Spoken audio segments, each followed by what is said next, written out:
Good evening.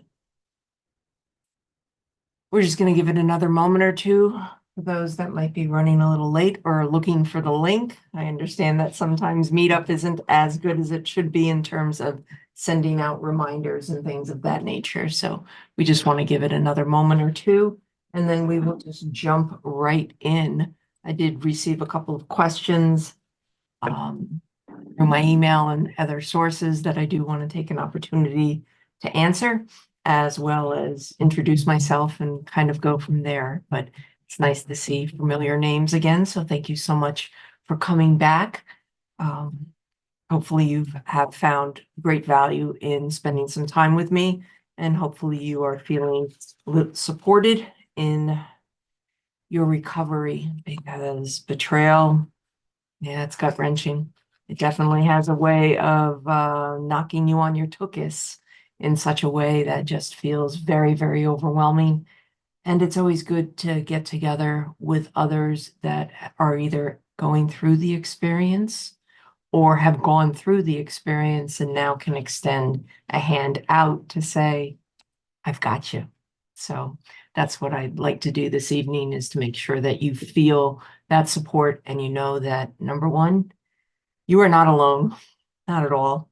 And number two, oh, it is so not your fault. Oh, it is not your fault. It is not your fault. It is not your fault. I cannot scream that from the mountaintops louder than I already do. Their actions, their responsibility, they did this. And for me, the pivotal moment in my recovery was when I realized, and I had read it in Dr. Debbie Silber's book, that though the betrayal was done to you, it wasn't about you.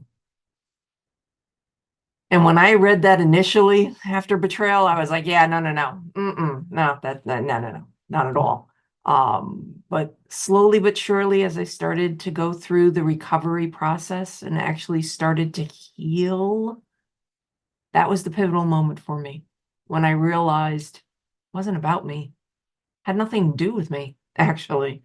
I got hurt by it, yeah. Though it was done to me, it wasn't about me. And that was a pivotal moment. So I offer that to you as an opportunity to think about whether that's right at this moment. And if it's not, it's not. At some point it will. Some point, that realization of this isn't about me, it'll release you. It absolutely will. So with that being said, I just have one more person to let in, and then we are going to jump in and get started. You can feel free to use the chat. You might need to raise your hand to remind me to take a look at it, because I do tend to focus on the material that I want to share with you to make sure that you're feeling supported and that I'm covering what is important to you. Because with betrayal, it's multifaceted. There are so many things going on. And this morning you might have thought, you know what, I got to ask Vanessa this question. And by this afternoon, something completely different has happened. And you're like, oh no, I need to ask that question. And then by the evening, there's something else going on. And that's what happens with betrayal.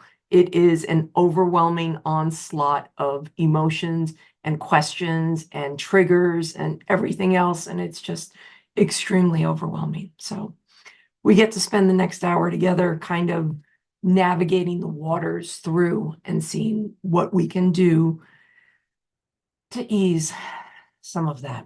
So my name is Vanessa Cardenas. I'm a betrayal recovery specialist.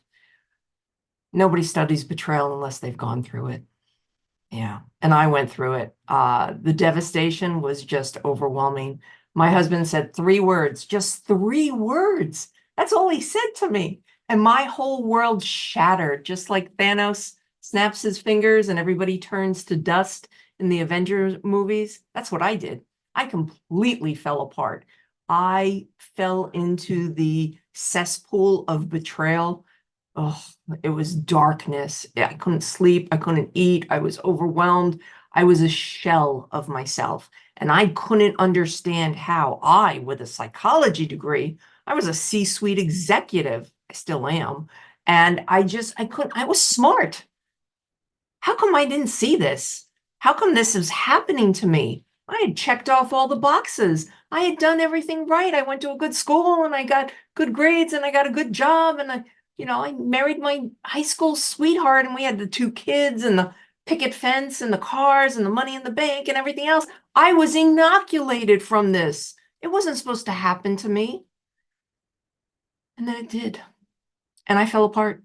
I absolutely did. For months, I was on autopilot. I couldn't function. And I thought that I could do this myself. I could pick myself up out of the cesspool of betrayal and get through this. And I read everything I could get my hands on. I went to every single course. I in one ear out the other. I felt like everybody around me was talking like the Peanuts characters. Wah, wah, wah, wah, wah, wah. I didn't hear anything. I was in so much pain and I was so miserable and I was just so lost and I couldn't understand how and why this was happening. And a distinct day, I remember it. I was laying on my bedroom floor, sobbing, crying, the ugly cry. And the nasty chick voice was just screaming at me that, how could this happen? What did you do? What you didn't do? Everything else. And I begged and pleaded with God, source, spirit, that if I could just have a reprieve, just a reprieve from all of this, that I promise that I would help someone else. That I would absolutely, if I could get through it and they would help me get through it, I would help someone else. And I finally fell asleep for the first time in months. I slept and I woke up and I felt a little better. I did. And then the next day, a little better. And the day after that, a little better. And then I got the shove. Yeah, the shove. You promised. You made a promise. And I had always been a perpetual student. And if you learn something with the intention of teaching it to someone else, you retain it better. You hold on to it better. And from that moment on, everything that I read and every person that I spoke to and every coach and every mentor and every therapist that I spoke to, I listened and I learned because I knew that I needed to share it with someone else. And I was grateful. I was grateful that I had that moment, that pivotal moment that allowed me to shift and I could actually take in all of the information that I was learning. And boy, did I learn a lot. And as I said, that pivotal moment for me was, though the betrayal was done to me, it wasn't about me. Yes. Yes. So here I am years later. I am exactly who I said that I would be. I am a survival guide for someone else. And I appreciate all of my clients coming to me, whether they come to me at the initial devastation of the betrayal, they just found out, or they're months, even years removed from it, and they just can't get past it. They feel stuck in it. It's a daily reminder of where their life is, and their whole life is just absorbed by the betrayal, and they just can't move past it. I have that opportunity to be able to help. I come from a kind of different position, okay? First and foremost, I do not come from the position of once a cheater, always a cheater. I do believe that there is opportunity for recovery, for redemption. There are also instances where you need the clarity to make the decision to go or to stay. From my perspective, it doesn't matter. Does not matter to me whether in working together you decide to stay or you decide to go. What I'm most concerned with is that you have the clarity to make that choice because the choice is yours. Now, if you have a situation where your partner has left, then unfortunately the choice was taken from you, but you do have a choice on how you are going to recover. Are you going to wallow and just sit in that cesspool for days, weeks, months, years on end? Or are you going to pick yourself up, whether that's yourself alone or with help, get yourself out of there and emerge triumphant, emerged, changed for the better? So one of the things that I usually say to most, and they're very, very surprised when I say it, is that I'm actually better for the experience of betrayal. Yes, I'm a completely different person than I was before the betrayal. Anybody who hasn't seen me in the last 10 years and bumps into me, they cannot believe who I am. I stand firm in my convictions. I stand firm in who I am. And I do the same thing for my clients, because betrayal, oh yeah, as I mentioned, it'll knock you on your tuchus. But boy, when you get up again, you stand firm. And that's where I like to get my clients to. So with that being said, all of that being said, I do want to go over some things with you, especially related to the holidays, which are coming up. And this time of year, there's so much joy, and there's so much, the festivities and the lights and the romanticizing of the lights, and the Hallmark Channel with its 25 days of nothing but, gut-wrenching, slit your wrist love stories. When you're going through betrayal, oh, it's so awful. You're drowning in it. And all you want to do is turtle. You just want to curl in and just be Rip Van Winkle and sleep through it all. Oh, yes. But unfortunately, that's not life. We do have a lot going on around us. So there might be an instance where you are turtling. You're allowing yourself to turtle in. You don't want to do anything for the holidays. You just want to be by yourself and go that route, which is absolutely fine if that is your intention. And we talk about intention. So for the holiday itself, I'm going to go over 5 things that I would like you to do or consider doing. Okay. So the first thing I want you to do is acknowledge how you feel about it. Don't hide it. If you're upset about the holidays coming up because of the betrayal, you honor that. They're your feelings. Nobody can dispute your feelings. Not your partner, not your family, not your friends. Nobody can dispute how you feel. You can't dispute how you feel. So don't have that nasty chick voice on your shoulder telling you, oh, yeah, yeah, we know it, we hear it. Oh, she criticizes us. Oh, she says things that you wouldn't let anybody else say to you, but you allow her to beat you down. Yeah. So, nope. We're going to tell the nasty chick voice to take a break. Take a break. Need a vacation. We take a vacation to get away from work. We can take a vacation to get away from the betrayal. We can put it on the back burner for a couple of hours, for the day, for a couple of days. It's going to be there. It's not going to disappear. I can tell you that. But we can take a break from it. And we can let the nasty chick voice, hey, I need a break. Okay? I'll see you in a couple of hours. And then tell her to be quiet. Just be quiet. Let me be. You'd be surprised. Oh, such a reprieve. Oh, it's so nice. So you definitely want to acknowledge how you feel. Go ahead, acknowledge how you feel. You want to take some time for self-care. And I have a caveat to this. There is so much discussion about self-care, self-care, self-care, self-care, self-care. It can be a source of shame, and it can be a source of guilt. Oh, if you just get a massage, you'll feel so much better. Well, wait a minute. I don't like somebody touching me. So yeah, a massage isn't going to feel good to me. Oh, you should get out in nature. Well, it's cold out now where I am. I don't want to walk outside. It's too cold. Now I feel guilty and I'm shamed into having to go for a walk because I'll feel better. No, I won't. That's not for me. So I want to be careful when I say to you to take time for self-care. I'd rather say take time for yourself. What do you enjoy doing? Do you enjoy a long, hot shower until the water runs out? Then do that.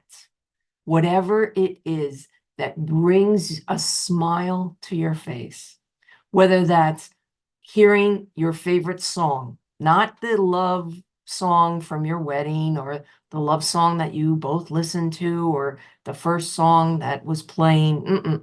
No, no, no. The song that you listened to in high school that you knew all the words to, and that when it comes on, you sing along to it, and it puts a smile on your face. Anything that puts a smile on your face, because in that brief moment, a memory is sparked of joy. I want you to think of that and have that be your self-care. Even if it's closing your eyes just for a moment and remembering something great from your childhood, whether that was grandma's cookies, or it was the smell of something, or it was just the awe of seeing the gifts under the tree, whatever it is, I want you to take that moment to remember it. And just feel how it feels. Again, the betrayal's always there. It's always there. It is. But we can do things to allow for your body, your heart, your body, and your mind to resync and to have a moment and to enjoy a moment. So give that some thought. Number 3 is definitely seek support. You're here. You're absolutely here. And that's wonderful because the 4 of us, we're connected. How are we connected? We've all been betrayed. We all are hurting, have hurt, have felt all of those emotions. We share that.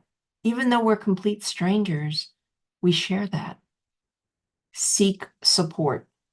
And when I mean support is people that understand, that people that will give you space and allow you the opportunity, whether you want to sit in silence or you want to talk about it, that they're there for you. Not the aunt that is prying into your life. Well, how come you're not married yet? And what happened? And how come this happened? Blah, blah, blah, and just pries into your life. You don't want to deal with that now. So don't deal with it.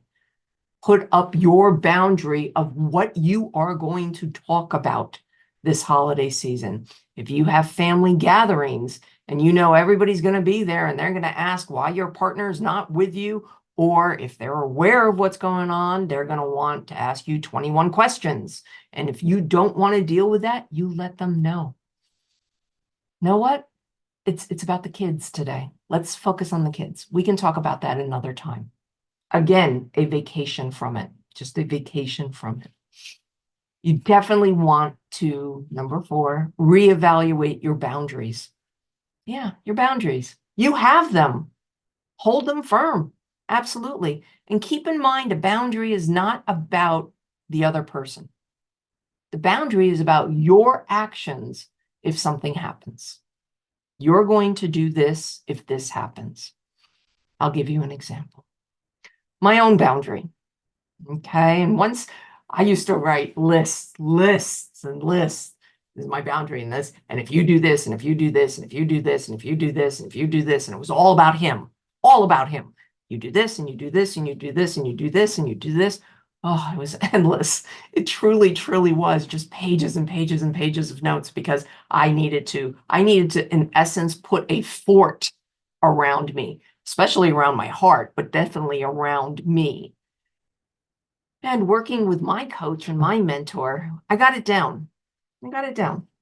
So, and it's very simple, and I share it with my husband often, just so he knows, And again, it's what I'm going to do. So my husband knows he screwed up. He knows. He also knows that if it happens again, I'm gone in a heartbeat. I'm out. There's no reconciliation. There's no excuses. There's no nothing. I am out. I am gone. That's it. No ands, ifs, or buts about it. Very simple. Very simple. Because what I wanted was I wanted a responsible relationship for each party to be responsible for our relationship. And that's what we worked very hard for. So in terms of boundaries, you definitely want to reevaluate your boundaries, especially around the holidays. If you have children, if you're where you are in your betrayal recovery, where you are in your relationship, because sometimes we can get a little jaded around the holidays, meaning we're standing firm on our boundary of no sex for 30 days or no sex for 60 days or 90 days, whatever parameters you in your unique relationship and your unique recovery plan have decided what the boundaries are. And you've made a decision that no sex for 30 days. Then it's Christmas Eve or Christmas morning. There's a little bit of alcohol involved, this and that. Things are feeling jovial and excitement and excited, and you break that one. He misreads what's happening, and the two of you wind up in bed together. That can be very confusing. It can be. So you want to make sure that you reevaluate your boundaries, whether your vacation from the betrayal includes any kind of intimacy. If the intimacy is off the table based on recovery, again, everybody's situation is a little different. So do keep that in mind. The other thing that you want to do is you want to make sure that you are moving forward. We have a tendency around the holidays to look backwards.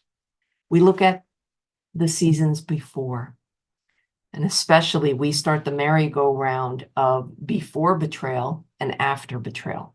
Before betrayal, and again, before we knew about the betrayal, we saw our life a certain way.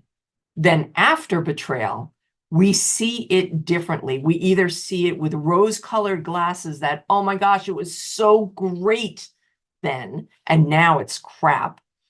Or we see the memories of the past with such tarnished. It's so tarnished. It's so awful because we didn't know what was going on. And what we thought it was wasn't actually what it is. And we suddenly reconstruct our past to reflect the pain and hurt that we have. Yes, that does happen. We do that. We absolutely do that. But be careful with rewriting your stories and looking into the past and really dredging up memories that in essence were good that you're now painting in a different picture. You're painting a different color hue on it. So you want to be careful with that. You do want to stay present in the present moment, and you do want to look forward. So those are the 5 things related to getting through the holidays and the holiday season.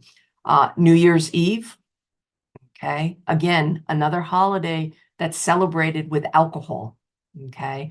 Alcohol causes you to lose your inhibitions, to lose your boundaries. And again, you have a situation where you have to decide ahead of time what your intentions are. Your days will go so much better when you have an intention of exactly what you want for that day. And again, you can change your plans. You can decide, you know what, for today, I'm going to release this particular boundary or that particular boundary, or I'm going to hold firm, and I want to hold firm that boundary. So do keep that in mind. Alrighty, I have done a lot of talking. Hopefully you have found it very beneficial. I welcome the opportunity to answer some questions.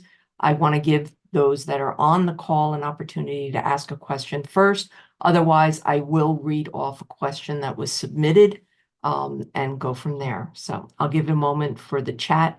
You are more than welcome to write something in the chat. And I'm going to apologize to the two people that are now joining us. Hello, hello. I apologize. I got involved with starting off the meeting and getting into suggestions for surviving the holidays that are coming up. And I didn't take the moment to take a look over at the waiting room and see if anyone is in there. So I do apologize. So we are glad that you're here. This is the Betrayal Support Group that I host once a month. It's nice to see familiar faces come back. I do really, truly appreciate that. It supports my work and knowing that I do have an impact, because that's my goal. I want to make sure that those that have been betrayed know that they are not alone. Oh, no, not at all. And that unfortunately, we're all members of a club that we did not sign up for it. Nope, nope, nope, nope, nope. And we have a membership card that, oh boy, we would so like to burn without a doubt. But here we are, and we're here to support each other. So thank you for your patience while you were in the waiting room, and we are glad you're here. So I asked if anybody has a question that they would like me to answer here. You do not need to come on screen. You're more than welcome to go audio if you'd like to ask your question. Otherwise, you're more than welcome to put it in the chat. And I will definitely take a look at the chat to make sure if anything's going on over there to be able to set that. So we have our first chat message. So I'm going to read it out if that's okay. I have set boundaries as well, told him I would not stay no matter what if he cheated again. I somehow feel like he just got better at hiding things, especially with his phone. Okay, so let's address this.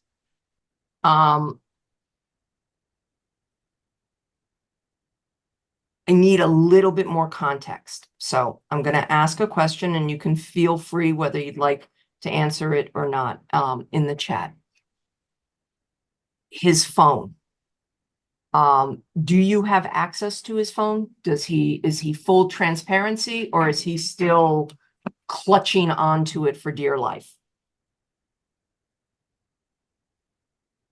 I'm going to give a moment for you to answer that question so that I can continue with my thoughts on it.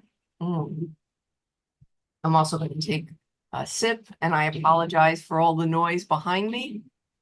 Not quite sure what they're doing out there.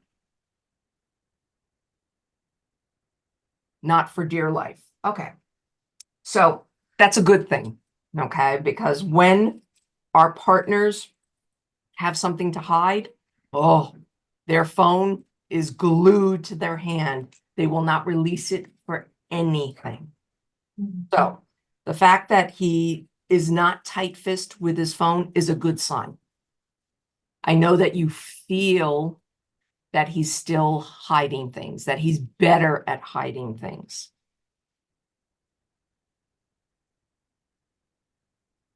If he's being transparent with his phone, do you believe he has a second phone?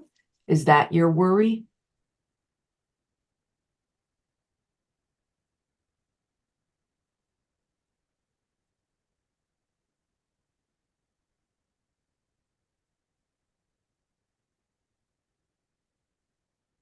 No second phone. Okay. That's a good sign as well. Okay. There is a difficult conversation that you need to have with your partner. You still don't feel safe yet. You still feel like he might be hiding something. And that's a valid feeling. It absolutely is. He's not being reassuring enough to you. Now, keep in mind, we cannot control the behaviors of others. We cannot control somebody else's actions. They can control their own actions. And what I suggest is to have the difficult conversation with him now. It's very difficult now, but you'd rather have it now while you're still going through recovery than having it later when you discover something. And I'm not implying that you will discover something. There are men that have been rehabilitated from their actions, what they have done. Yes, it is possible for men to recover and change their behavior in a way that supports them being in a responsible relationship.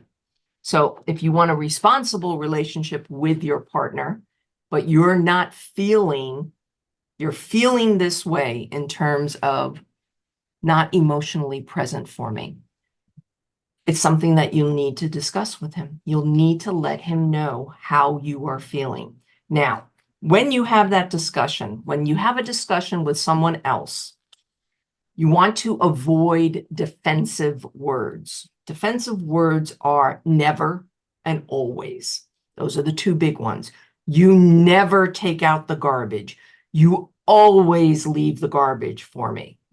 When you say those two words, okay, it automatically has the other person become defensive. Well, what do you mean? I took out the garbage last Tuesday. Yes. Exactly. So the never and always, you have to strike them from your vocabulary as best as you possibly can. Because once you say that word, they don't hear anything else you've said. They heard never and always, and then they want to fight you on it because you're wrong. So suddenly it becomes a conversation of right and wrong. No, we don't want those. We don't want those. So my suggestion is to use feeling statements. I feel, I feel, I felt, I'm feeling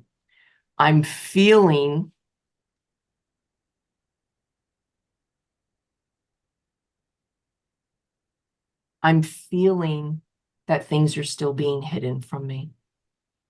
And it would make me feel better knowing or having the reassurances that there is not. I feel so connected to you when we can speak from a place of love, when we can speak in a way that comforts each other. Because you want to make it a joint thing. You don't want it to be a you and I. I feel this way when we have this or that. Again, if you use feeling statements, men gravitate towards that. They like to have that sensation of feeling their woman, what their woman says. Feel, I feel warm after getting out of the shower. Oh my gosh, men so like that. And you haven't really said anything provocative or anything like that, but oh boy, they like that. They like knowing how a woman feels when it's positive, or how she could feel if he did something, and it's after the fact. Oh, it feels so good when you've taken out the garbage and I don't even have to ask you. Oh, feels so good. Wow. And you'll see the pivot in your man. I'm going to use somewhat of a silly example, but I hope that it lands well. Okay. And we are all, yes, perfect. So had a client and we had the same similar conversation about her just not being able to feel emotionally connected to her husband after betrayal, and that she just felt, she just wasn't feeling quite right. And we had conversations about feeling statements and so forth. And I suggested to her that she mention something about him that was positive, anything. And she chose something really kind of small. Initially she thought it rather small, but his reaction to it. So she said, I really like when you wear black. Yeah, the black t-shirt just brings out the definition in your back. Well, wow. Like for 4 days straight, all he was wearing was black t-shirts. Yeah, because she boosted his confidence. And sometimes we need to be, and again, take a step back, take a deep breath. Sometimes we need to be a caretaker to their confidence.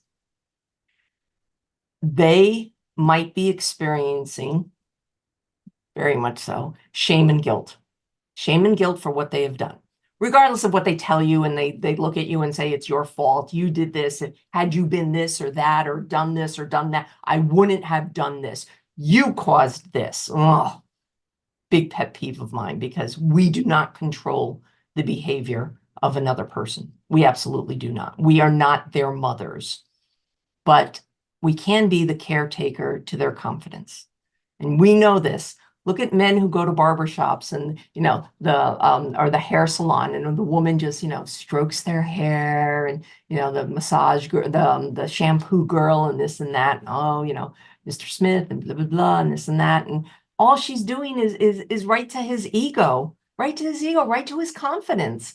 So sometimes it's just those little itty bitty things that can just turn ever so slightly. So if we tell our men in our lives how we feel about something that they did that's positive, what's going to happen? They're going to do it again. They're going to do it again. I did this example.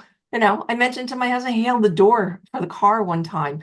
And I think he did it because we were out with another couple, and that couple, that man, opened the door for his wife. And, my husband didn't want to get showed up. So he opened the door for me, which I thought was very unusual, but I loved it. I loved it. And when we got into the car, I was smiling, and I looked at him, he goes, what? And I go, oh my gosh, I feel like such a princess when you hold the door open for me. What happened? Every single time he holds that door open for me now, because in a split little itty bitty second, I boosted his confidence. I told him how I felt in my body based on something that he did, even as small and little itty bitty. Oh boy, he heard it. He heard it, and he does it. Yes, we have to be very careful what we say to our men, because they do listen.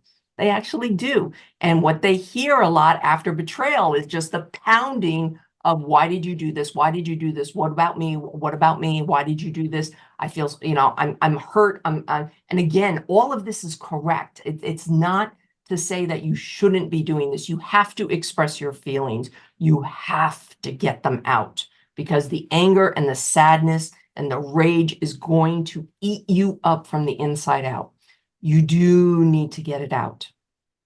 But then there comes a turning point where the healing needs to start. You can't just constantly be gushing and oozing out everything.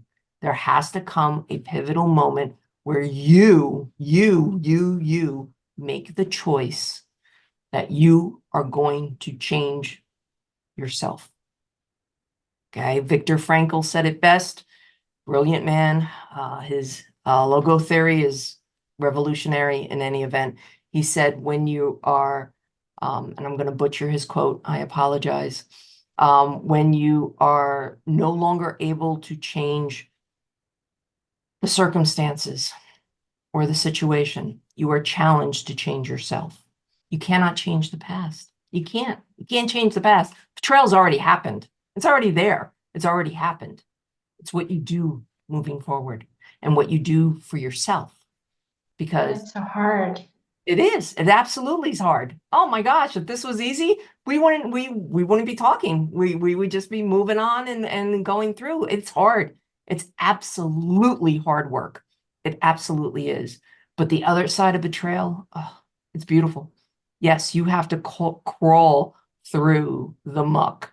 If you've ever seen the Shawshank Redemption, and he crawled through 4 football fields of shit, yeah, we have to crawl through the muck. But we emerge, we, with a greater sense of self than we've ever had before, because we have such wisdom. There is such wisdom on the other side of betrayal. And there is such a sense of who you are afterwards. It is hard work. Not gonna lie. No, it's definitely hard work. But can you do it? Yeah, of course. Of course you can. You are more resilient than you absolutely give yourself credit for. And we reverse that nasty chick voice and have her start being a cheerleader for you. Oh, sky's the limit. Sky is the limit and stuff. And let me tell you something, the most attractive thing that a woman has that men absolutely just fall head over heels for is confidence.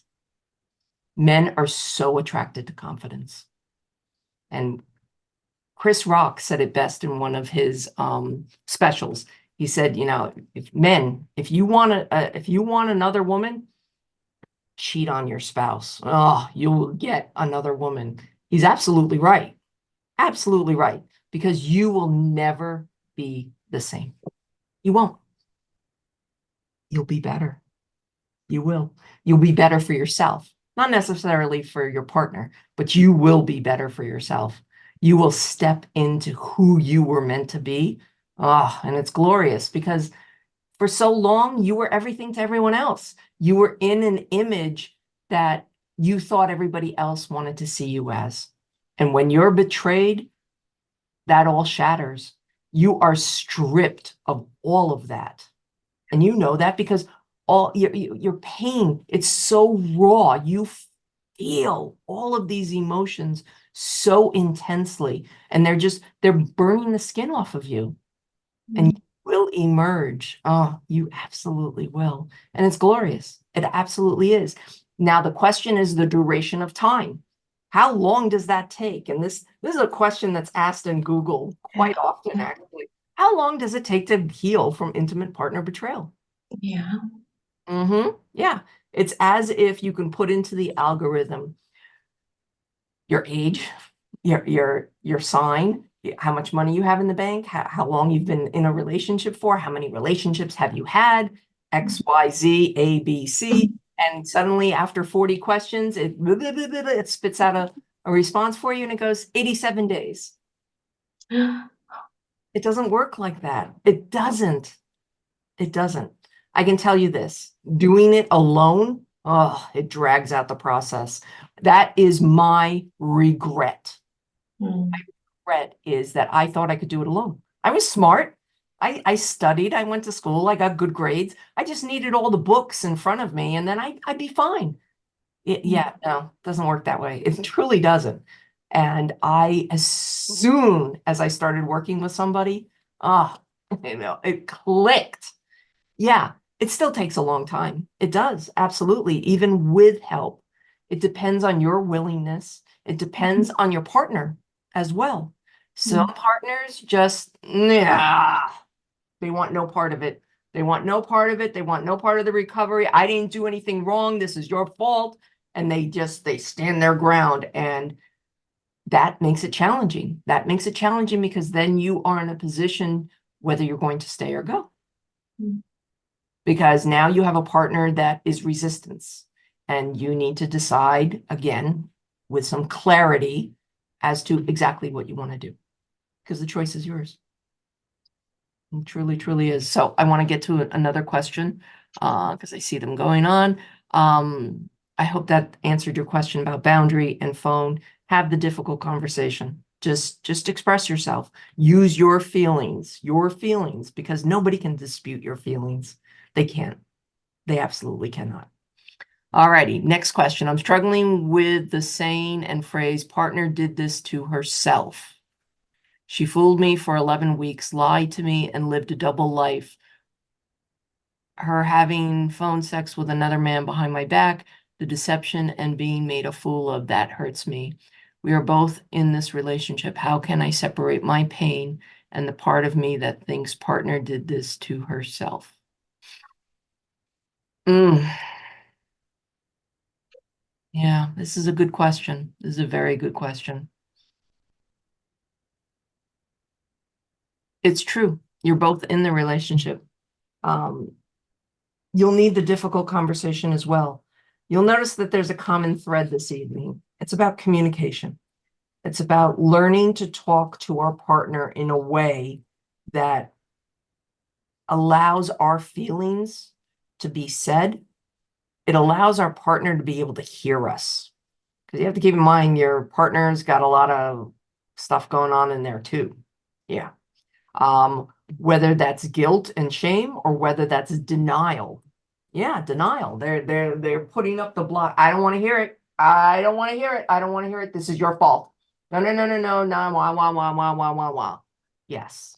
So we have to break down all of the various walls, whether it's the wall of the betrayed or the betrayer, and have that conversation, that very difficult conversation, but it needs to be had. Maybe it needs to be had more than once or twice or 3 times. It is not to have a 3-4 hour conversation. After the first 40 minutes, you've lost each other. You truly, truly has. It's the moment where you say, you know what? Let's step back. Tapping out for the moment. Let's tap out. Let's regroup tomorrow, later today, whenever. If you drag on a conversation longer than both of you can handle, everything gets lost in the weeds. And we don't want to get lost in the weeds. We absolutely do not want to get lost in the weeds. Express your pain. Express your pain. Let them know exactly how you feel without using the words never and always. Okay. Takes defensive attitude as soon as I bring up my feelings. I feel this and I feel that. When this happens, defense and turns into an argument. Preface it by saying just that. I want to have a conversation with you. We need to have a conversation. It's not meant to cause an argument. I just want to be able to express myself, and I want to hear from you how you feel. And open up the dialogue. It's really hard. Oh, this is not easy. It absolutely is not. But perhaps make a promise. I will make a promise that before I react, I will take a nice deep breath and I will respond rather than reacting, because that's what our partner is anticipating. So again, an example for me, when my husband said the 3 words to me and my world shattered, the other thing that I failed to mention was we were in Central Park and I became a Karen 100 times over. I was screaming my head off. The fact that police were not called is an understatement. I completely unleashed on him, which caused him to turtle in and shut down.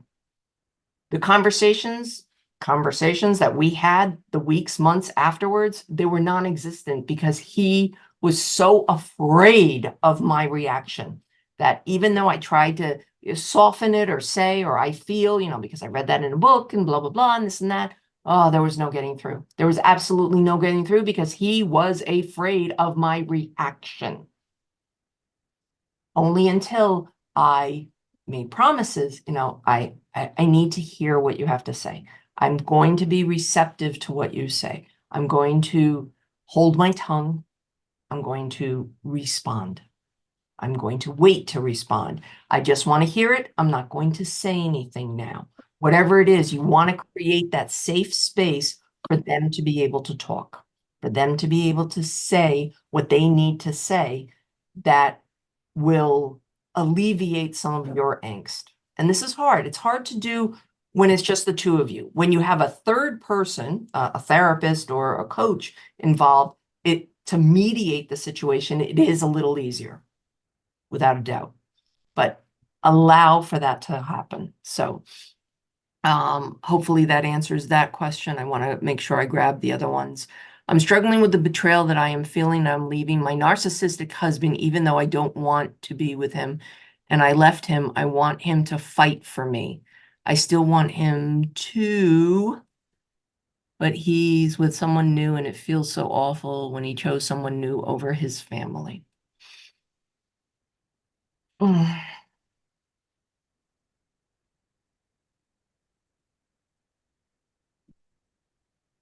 There's a lot of layers in there. There are.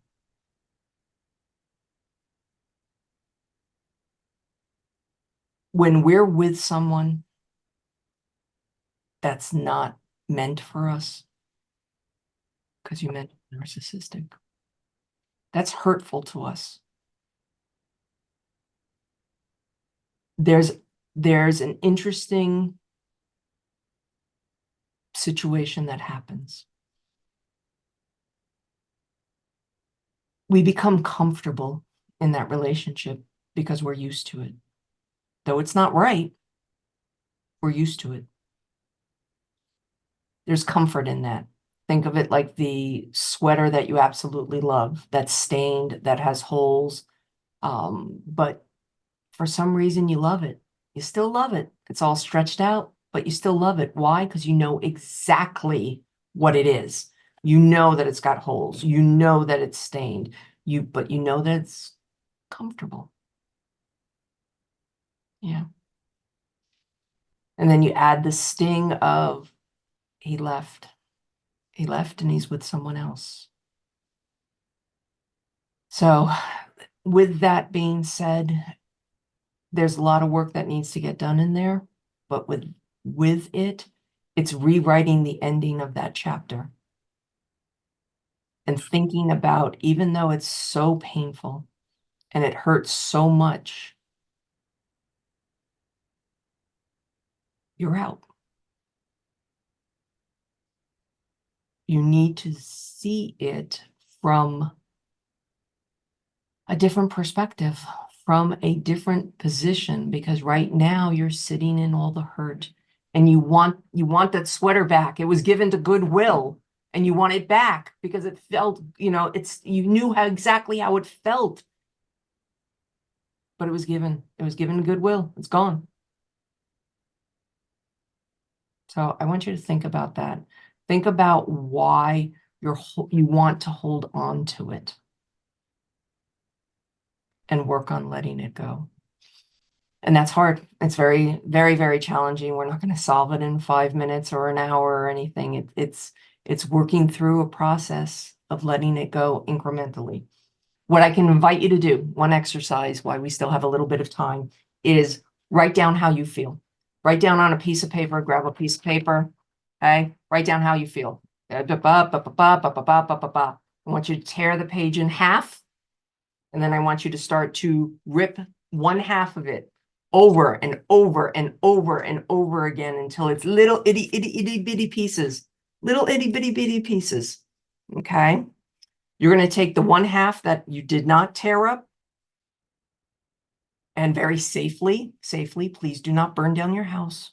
You're going to burn that piece of paper. Just watch it dissipate into ash, okay? The other that you cut into pieces, okay, that you're holding on to preciously, I want you to put it in your pocket, and all throughout the day, I want you to sprinkle it, each few pieces, into the garbage. Wherever you find a waste paper basket or anything, a couple of pieces go in there. And by the end of the day, you have none left in your pocket. The reason for this exercise is to allow for the letting go, And you might need to do this several times, but it's the physical thing of pen to paper. Write down your feelings about your husband and what he's done and everything else, and let it go. Just try to let it go. Let me answer a few more questions. Hopefully that was helpful. Choose somebody new over his family. Yes, we covered that. Both need to be doing the work to get to the other side. I don't know if that's a question or a statement. The other side of betrayal for you is your own work. That's regardless of whether you stay in your current relationship or you leave, because eventually you're going to be in a relationship, whether that relationship is with your partner or a new partner. You still need to work on yourself. You do not want to carry all that baggage from one relationship to a new relationship. And again, that new relationship can be with the same partner. I've been married now 33 years. Yes. But I'm married to the same man. He's different. I'm different. We have completely different relationship now than we had before betrayal. He, to me, is a new man. I'm a new woman. I like who I am. Absolutely. Very much so. So it's something to keep in mind. The baggage of betrayal, you need to put that down, regardless of whether you're in your existing relationship or your next relationship. So again, I didn't know whether that was a question or a statement. So him doing the work, your partner doing the work, that's required for themselves.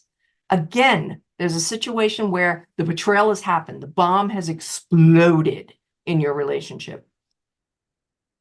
You need to work on yourself. He needs to work on himself. And then you need to work together on your relationship. So it's 3 different circles kind of happening at the same time. Not necessarily at the same time. They can be in tandem to each other. Start with one, start with another, start with the middle, and move towards what your end goal is. And again, you can't make a decision rather quickly, I'm leaving or I'm staying, until you have the clarity. The clarity is needed in order to make that choice. So hopefully I answered that. After I found his cheating, he apologized and asked me get things better. I accepted it. But on the same night that what he promised, he texted her asking meeting time for 2 days that I found again. He said that he wanted to hold on to her in case I left him. I don't know how to trust him again. Okay. I only speak from the experiences of my clients and the studies that I have done. Men really don't do well being alone. They don't. They hang on for a variety of reasons, but most of it has to be because they don't want to be alone. So his honesty, while hurtful, is an honest response. He was worried that you were going to leave him and he didn't want to let her go. But in there, it's kind of telling that he wants to be with you. He was worried that you were leaving. He didn't say, I was worried that I was going to leave you. No. He was worried you were going to leave him. So again, we want to look at the words of what our partners are saying. We also want to see if their actions match it. So again, we're going to talk about communication. It's having a conversation with him. You know, when that happened, I felt this. You know, what should we do about that? What can we do? Again, how I feel about this situation, and then the action is what do we do about this? What can we do in order for this not to happen? For me to feel safe, for me to feel that I'm the chosen one. Okay, so great question. The trust again, how to trust them again. Trust is not 100%. It doesn't work that way. You don't go from not trusting him to fully trusting him. It's incremental, brick by brick, layer by layer by layer by layer, incrementally. It has How to start. How to start? With small things, with absolute small things. He tells you he is going to be home at 5 o'clock. He needs to be home at 5 o'clock. That builds a layer of trust. You said you were going to do this, and you did it. You said you would take out the garbage. You took out the garbage. Okay, good. It allows your mind and your body to reconnect. Oh, he did what he said he was going to do. Little itty bitty incremental steps. Again, we don't run a marathon because we bought a pair of running shoes. It doesn't work that way. Just because we have the running shoes doesn't mean we can run a marathon. We haven't trained for it. Your training, his training, is the incremental steps to earn back your trust. He has to earn it. Great question. All right, next. Thank you. Kids, and that's the big reason why I still want him. Okay. If that is the case, take a moment to really think about the best interest of you and your children. And if you decide, if you make the choice that staying with him feels better than him not in the picture, then you have to work towards that, and you need to have that conversation with him and let him know. It feels, I feel that it's important for my children to have a father. Would you agree? I feel it's important for our children to witness a loving, caring, faithful relationship. Would you agree? What can we do to ensure that? Again, state how you feel, state the situation, state how you feel, state the situation, and then we. What can we do about it? Again, it's putting the two together for an action plan moving forward. Okay. Is it a good idea? I would better take couple therapy while I'm taking personal therapy, which my mind is not stable. Is it a good idea? I would better. At the same time. Okay. Yes, you can absolutely do it at the same time. You want to find someone that you resonate with for yourself. Absolutely, without a doubt. Then couples therapy, absolutely great. Absolutely great, especially if he is supportive of it, if he is willing to do it, because the biggest component of recovery from betrayal is a willingness. There needs to be a willingness. And if you are willing to do the hard work and your partner is willing to do the hard work and jointly you're willing to do the hard work, it's so much easier. It absolutely. Okay.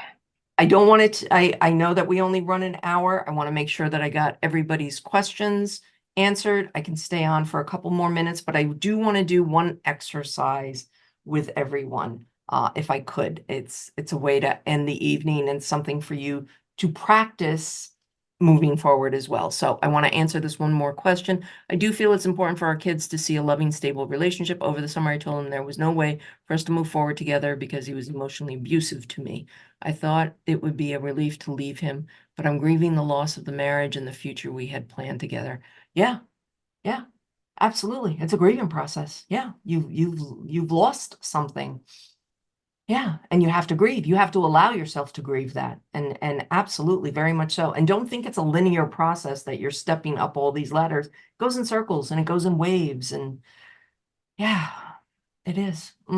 Yeah, without a doubt. Be gentle with yourself. Definitely be gentle with yourself. So the exercise that I'd like to do is one of the things that I found very fascinating. I'm a C-suite executive by day. Back in the day when people would smoke, is it okay if I talk about smoking? Is everybody okay? Okay, no objections. Okay, No. beautiful. Okay, so one of the things I found fascinating was that, some of my coworkers would go out on a smoking break and they'd come back and they'd be so relaxed. Oh my God, why are they so relaxed? It suddenly made me think maybe I need to like pick up smoking. They're so relaxed.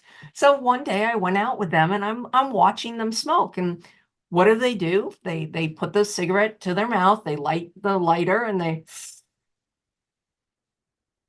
take a deep breath Breathing. Yeah. and they hold it. And what do?